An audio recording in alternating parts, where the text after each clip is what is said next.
On the morning of November 21st, 1964, the 18-year-old Donald Trump accompanied his politically well-connected father to the dedication ceremony of the Verrazano Narrows Bridge, linking Brooklyn's Bay Ridge to Staten Island.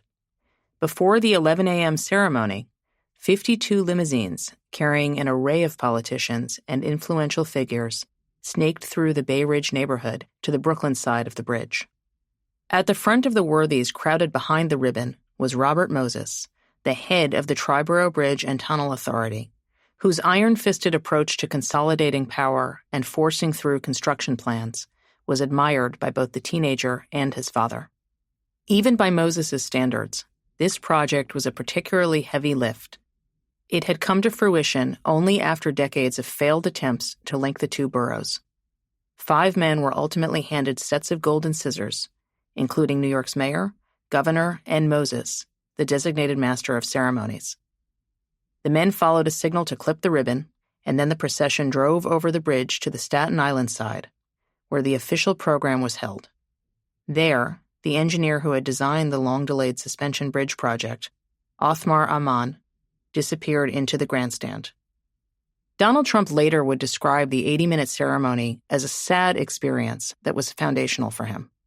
In his telling, it rained heavily that day, and he watched Ammann standing by himself while others talked about his creation and all but ignored him. The rain was coming down for hours, while all these jerks were being introduced and praised, Trump recalled in 1980 to New York Times reporter Howard Blum. But all I'm thinking about is that all these politicians who opposed the bridge are being applauded. Yet in a corner, just standing there in the rain, is this man, this 85-year-old engineer who came from Sweden and designed this bridge, who poured his heart into it, and nobody even mentioned his name. I realized then and there that if you let people treat you how they want, you'll be made a fool, Trump told Blum. I realized then and there something I would never forget. I don't want to be made anybody's sucker. Trump's view of the day appeared to be singular. The sun shone, the sky was cloudless, were the first lines of Gay Talese's next-day Times dispatch about the 1964 ceremony. There was no rainfall.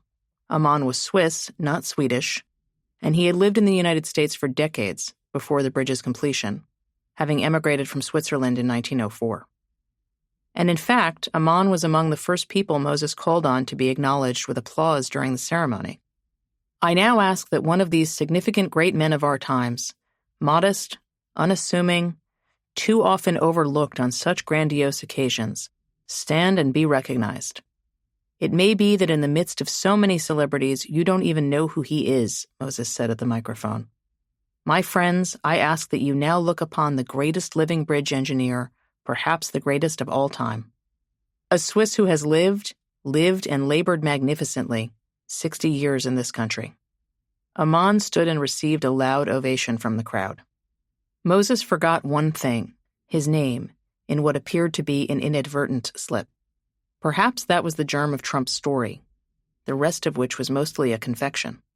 Trump's remark suggesting that Ammann had been made a sucker revealed a belief that people were looking for ways to get him, that if he felt harmed, it wasn't done accidentally. Whatever the reasons he seized on this incident and turned it into an origin story, he revealed himself to be an unreliable narrator of his own history from its early moments. His comments went unchecked for years, but for good reason. Why would anyone think such details might be untrue? Even without embellishment, there was plenty of power for Trump to soak up that day. The people who ran the world Trump's father had aspired to join were all there, describing their own roles in getting the project accomplished. But Trump's main interest at the time was not about the kind of power, ingenuity, or clout that led to invitations to ribbon cuttings for construction projects, even as he told people that he wanted to own plum real estate in New York City. It was about becoming a star.